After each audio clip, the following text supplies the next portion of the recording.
Image Paodam miyang tabiribasingbu khurumjari ngasigi maroiba pau pizari Manipur University ngasidagi mahausagu mathau tauba hokre Laikhidraba India gi hanagi Prime Minister Bajpayee gi ut awangba thakta ikai khumnabu utkre Loinana Communist Party of India lingkhatki bagi humbutra raksuba kumon palan thoram pangthokre Paumucha khaina pizari Numit marifu mangani hena Manipur University da thokiba wathoka mari lainana thong hangdana lairakhiba adu ngasidagi mahausagu mathau tauba hokre HRD Manipur Government amasong MU gi khongjang asibu changsilliba musu muta amadi musa puna wari sanaduna waroisin ama puraklaba matung changsinkhiba University asigi BC AP Pande loktho haiba khongjang adu matam kharagi oina suspend taubaga loinana ngasidagi mahausagum MU hangdokhibani Ngasi ayu pung 12 makhairom taba aduwaida University asigi main administrative building musu muta musa amadi tungan ba civil society organization singa mihut singa loinana thong hangkhibani musugi president Dayamanna phongdokhibada University asi matam kuina thingbana maram oiduna hauzik mahairoi singi punsida yamna chawna akaiba lakpa fibam lairakpa amadi sarkar ga yanakhibagi matung inda ngasidagi hangdokhibani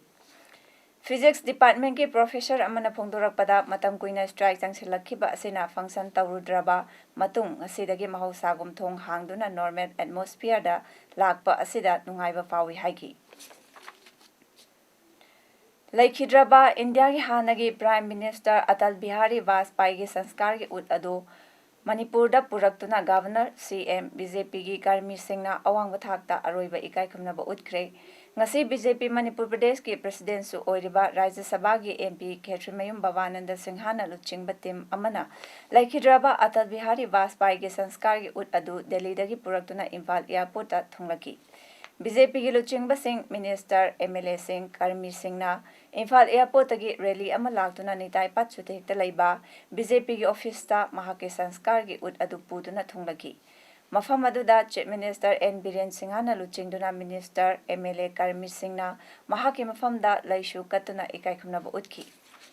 Mafam aduda mapung phana ikai khumnaba utlaba matung makhatana konung mamangda laiba City Convention da CM amasung BJP Manipur Pradesh ki President ki SS Bhavananda luchingduna rally ama chatuna mafam aduda thungki. City Convention da Governor Dr. Nasma Hetulana luchingduna Laikhidraba Saknai raba luchingba Atal Bihari Vajpayee ge sanskar gi ut aduda laishu katuna ikai khumnaba utki ikai khumnaba utpagi thoram aduda CM Minister MLA sing BJP gi karmi sing su saruk yakhi tungda mahake sanskar gi ut adu sanjen thonggi Imphal Turenda aroiba oina itilhanki All Manipur Students Union MSUna sinduna ngasi ayu Imphal GM Hall da State Level Folk Song Competition 2018 pangthokre Thoramadu da Manipur State Film Development Society ki Secretary Dr. Hamom Nabachandran haiki Kulang amadi kunung isai haibasi mahiaurol dagi lairaklaba chingtam anigi lipun kaya sagat pa isai ni isai asina iram damasagi haurakfam oiri isai asi midai furup amakhakinate chinglon mapal gi manungda lairiba kachin goya da tariba chingtam furup singi haurakfam yawba isai ni kunung isai amadi kulang isai haibasi mahiaurol dagi lairaklaba furup asagi nausum isai dagi hauduna punsigi aroiba mikup fawba saithaba isai ni Mahangna makata na haiki iramdam ase India lenga ki makada lairabasu furup asegi haurakfam mutlaroidaba state amani maramaduna haugatlagliba mirona aikhogi haurakfam amadi poknafam oiriba nat fize chakcha amasung kulang isaina chingba ase hena khangba mathau tai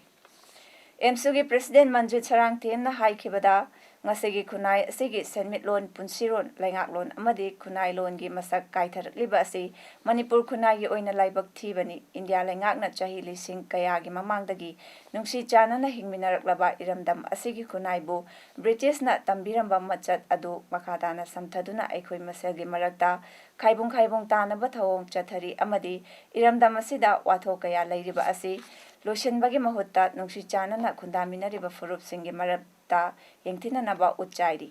असिगुमलबा तांकक असिदा मरैबाक मरमदम मसक खंगना नुंसीबा मिरोल अमा सागतनबगीदमक्ता know your Manipur campaign असिगी सरुक अमा ओइना competition असी पांगथोकपनी अखोई इपा इपुसिंगना खुनाइलोनगी सक्तम सैसकलोन सैहेक सैदासु वातना थंबिरमी फिवम असिदा अहानबा ओइना state की थाकता खुनुंग इसै चांगदमनबगी थरम असी पांगथोकपनी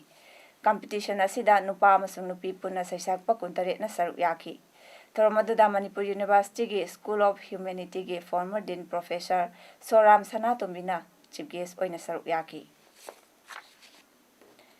communist party of India CPI Manipur state council लिंखटखिबगी हुमपुतरा सुबा कुमोन पालन थौरम ngasi कैसामपात लाइरेंबी हॉल पांगथोखरे थौरमदुदा सीपीआई की veteran member Singh Moirangthem Ibohal AC Sharma M Kadambini CPI Manipur state council की हानगी state secretary doctor M Nara party से फाउंडर मेंबर एल इबोयामा सीपीआई की state secretary L Soten Kumar चिंब कयाना प्रेसिडेंट मेंबर सिंह ओइकी थौरमदुदा state secretary L Satin Kumar हाइकी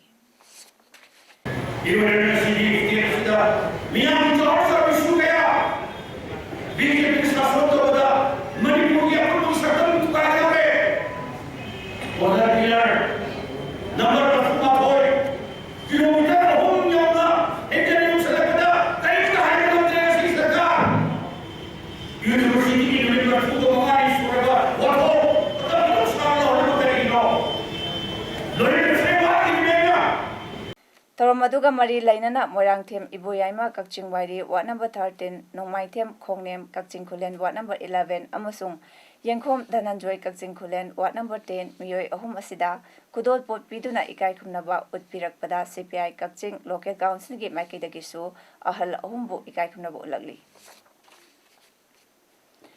forest and environment minister Thounaojam Shyam कुमारना महाकी MLA local area development fund की मखादा अंड्रोगी लौपाउ चुमदा नौना साकिबा शेड्यूल कास्ट की नुपीमचा महिरोइसिंगी हॉस्टेल की अहेनबा क्लासरूम अहुम अमसुंग Chingtha Khunou primary school ngasi संगाख्रे तोंगान मफमसिंगदा पांगथोखिबा थौरमसिंग अदुदा TH Shyam Kumar minister forest and environment अथोइबा मिथुंग अंड्रो खुलगी खुलाकबा सीएच गंदारना थौरमपु ओइना सरुक याखी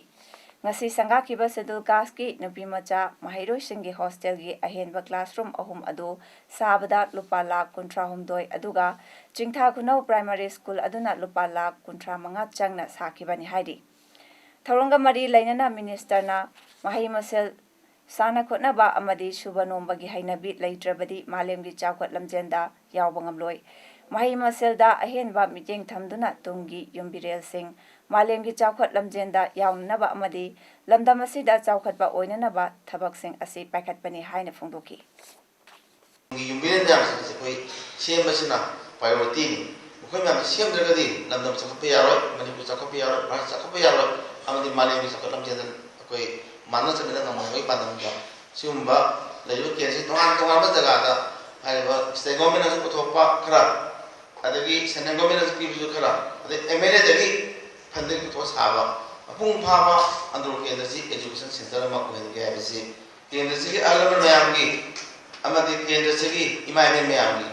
केंद्रसी उजासिन दायित्वसी असो मंगला मनी मणिपुर लेंगा की directorate of handloom and textile sponsor तौबा टेक्नोपॉल डिस्ट्रिक्ट की फिसाबीसिंग की ओइबा फिसासंग अमंगसी नुंगरोक विलेज ता लेबा ऑल ट्राइबल वुमेन्स ऑर्गेनाइजेशन अधोगी ऑफिस कॉम्प्लेक्स संगादुना मियामदा कुसनक्रे district handloom and textile office Tengnoupal न सिंधुना पांगथोकिबा थौरम अदुदा K Lamli Kamei director directorate of handloom and textile government of Manipur ना अथोइबा मिथुंग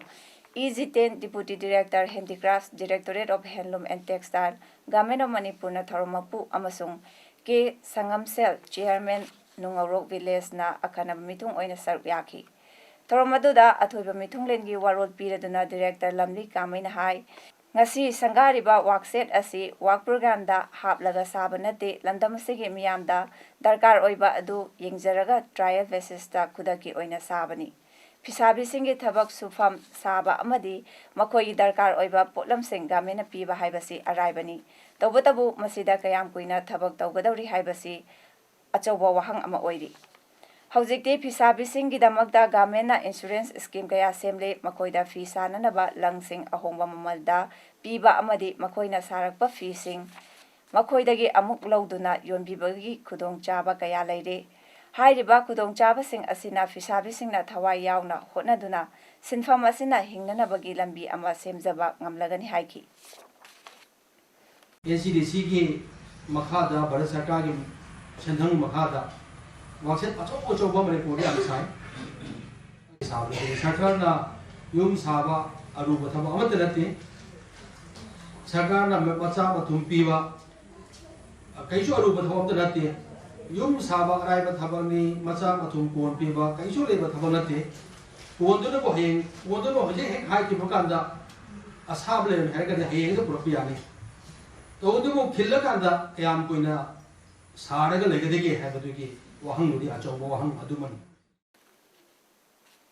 National Program for Prevention and Control of Deafness (NPPCD) gi makhada State Health Society Manipurna Prevention and Control of Deafness haiba hiramsida nomagi oiba awareness scheme amangasi Tekcham Mayai Lekai Community Hall da pangthokre thoramduda ENT specialist Dr. M.A. Satar National Health Mission Thawal gi District Program Manager C.H. Basanta Singha amadi PHC Khongjonggi MO in charge Dr. Lalit Kumarna Presidium member sing oina dais da phamki ngasigi thoramda asa sing angalwadi worker teacher youth club member sing amadi ahal oiraba miyoi kaya su saruk yaki thoramdu da ENT specialist Dr. M.A. Satarna prevention and control of deafness ki matagda miyam da macha khaina taki Japanese B encephalitis virus puba kang chikpadagi sandokpa laina ama oiriba Japanese encephalitis JE dagi ngakthoknaba Bamoleka Youth Club Yaripok amasung CIC Yaripok anina khusamnaduna club asigi sanglenda hidak kapthokpagi thorom ama pangthokre hidak kapthokpa aduga mari lainana Bamoleka Youth Club Yaripok ki General Secretary Hidam Sanjoina phongdorakhibada Hadak Bamoleka da miyoi ama JE na nare haibagi confirm tarokpadagi BYCY club na mapungoi thaudang yaduna JE gi vaccine kapthokpagi thabak asi paikhalakpani ngasi punna miyoi lising amada hidak kapthoknabagi pandam thambada hojik fawda miyoi chamri rom hidak kaple hidak kapthokpa asi numit humni chupna chathagadabani ngasi ahanbagi BYCY club da aduga hayeng amadi hangchina Bamoleka gi atopa club ani ga loina duna Laikai ani dasu hidak kapthoki gani hairi kai Bamoleka asida JE gi laina ama patient ama leire haiba confirm oibadagi makata na haiba laina ase sandorotna bagi wakalol da club asina CCI pok kusam nizor pangthok jabni akoi ngasi dagi horoga nimit huni sumna tatha jagada ba campaign ni ngasi ahuba nimit asidana akoi Bamoleka star club Bamoleka youth club asida pangthok jaraga hayeng ani suba nimit asidana akoi ga thangnari ba club youth star club Bamoleka de pangthok jagani masigi mathangda akoi Bamoleka irikai go iba muslim de jagada pangthok jagada bani India ge Kanglup naiba thausil singi mayokda miyang oiba wakan fam amangasi Sanjenbang Khunau da Sanjenbang Khunau Development Club amasung Sanjenbang Khunau apon banupi lup na sinduna famkre wakan fam ase UCM gi makhada we reject peace policy in ethnic line by Government of India in Manipur haiba banner makhada famkibani ngasigi khongjang aduda saruk yakhibasingna India ge Kanglup naiba thausil thawong gi matangda wafam kaya phungdoki JAC against the custodial killing of G. Jiteswar Sharma, T.S. Satish, T.S. Prem, R.K. Ranel, and P.H. Naubina Sinduna, ngasi Khurai Nandaibam Lekaida wakan famduna protest tawkre.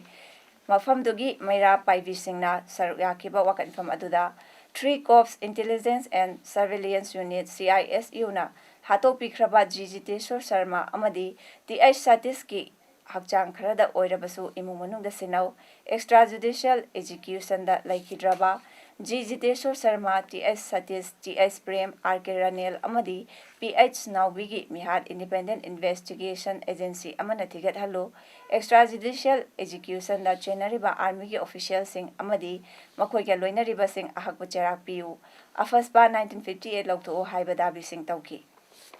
Mangagi, Mihad Baji. Namjandana thangubagi mauta akoi athuma tabda judicial inquiry miyamda ithopiu haibagi pandamda akoi ngachi dharna asi phamjaban Jiteswar Sharma amadi Satish Sharma gi asiba hajang je masa gi imung manungda athuba matamda chinaba adagi ani suba pandam dana apoi mihat paduda chenaba army personnel jing do matik chaba dan diba Tengnoupal district की मनुंग चन्ना मोरेदगी kilometre 8 मुक चंगसिलगा लेबा मोथा T Minou village दा ngase अखोगी मोरे पाउमिना मफम अदुदा चतुना खुन अदुगी खुंजा सिंगा उनबदा खुन असेगी सेक्रेटरी मिस्टर खेरिंग अनाना मीडियादा फोंदोकपदा खुन असेगी ट्रांसफॉर्मर असि ममांग चाही इंग्लिशिंग अनि 38 सेप्टेम्बर गे तांग 16 दा याखिदबदगी ngasi फावबा मई फंखिदबा चाही अमा फारकले हाइकी हिरम असेगी मतंगदा मरी लेनबा डिपार्टमेंट सिंह कयारक उनख्रे अमदी निंगथौ यावना प्रजा सिंहना मिनिस्टर लेटपाव हाउकिपका उनबदसु मिनिस्टरना एमएसपीडीसीएल गे एग्जीक्यूटिव डायरेक्टर प्रियोदा प्रजा गे अवाबा असि येंगबिरगा ट्रांसफॉर्मर अमा अथुबदा पीबीयू हाइना इंग्लिशनी 38 के अक्टोबर थादा चे पीदुना खंगहनबा लेख्रबसु ngasi फावबा थबा ओइना ओंथोकपा लेट्री मोथा टीम मिनौ विलेज की प्रजा सिंह अवाबा असी कोकननबा मरी लेनबा डिपार्टमेंट अमदी मणिपुर सरकार असिना अथुबा मतमदा meeting चंगबिनबा हाइदुना फोंदोरखी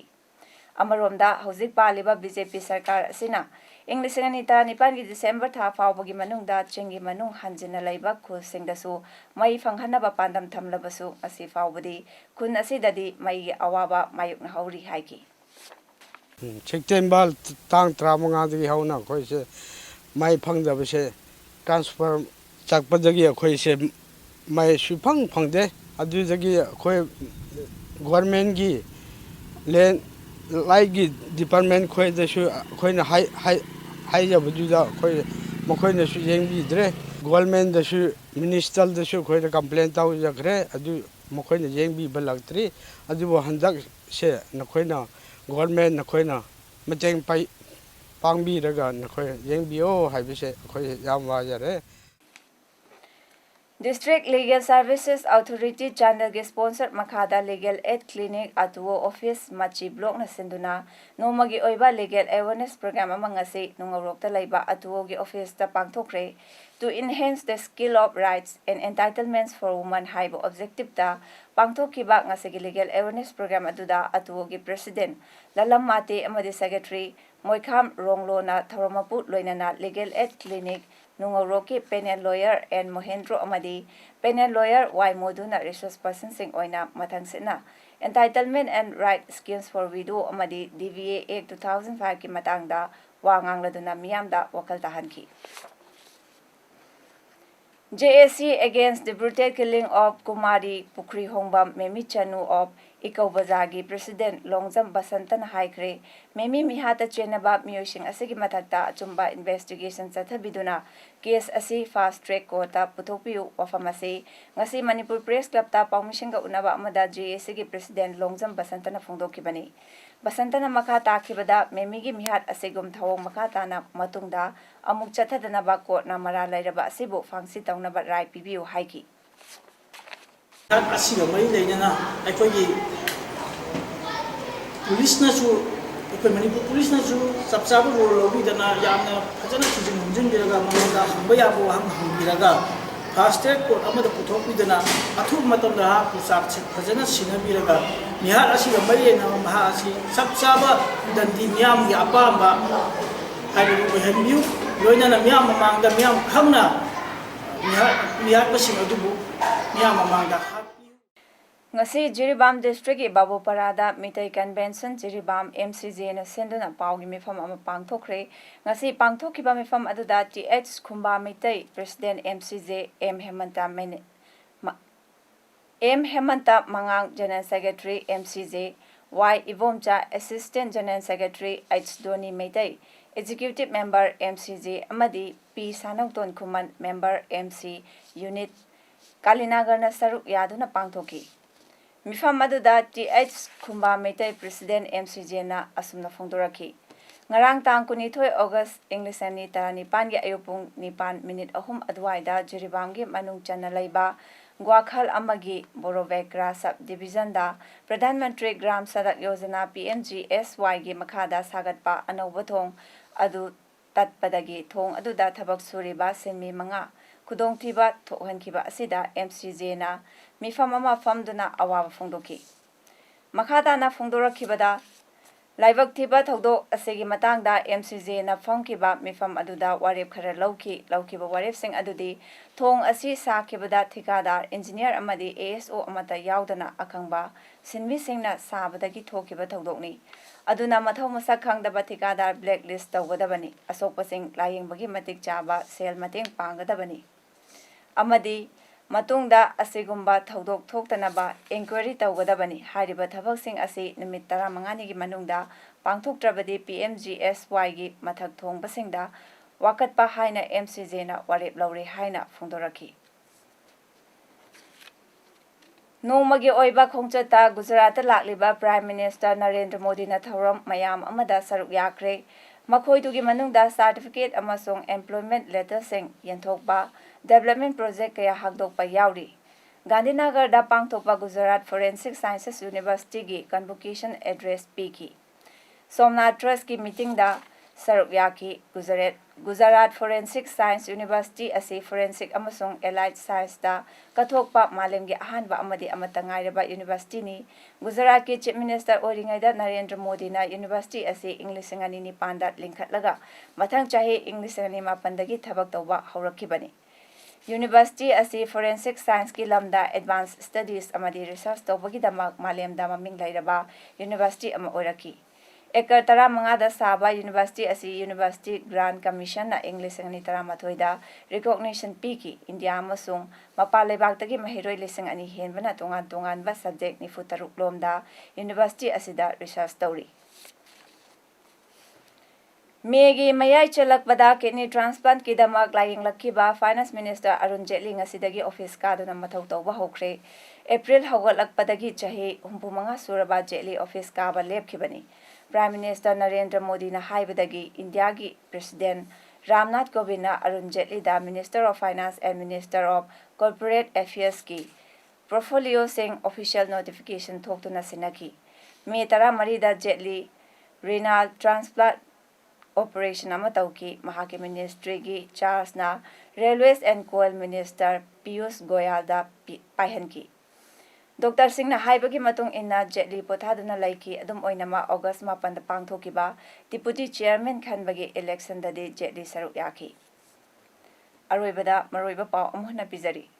Manipur University ngasidagi mahausagu mathau tawba hokre Laikhidraba India gi hanagi Prime Minister Bajpayee gi ut awang bathakta ikai khunab utkre Loinana Communist Party of India linkhatke bagi humbutra raksuba common palan thoram pangthokre Ngasigi damak tadi Paodam matang sida lojare miyeng tabiri basengbo amukana khurumjari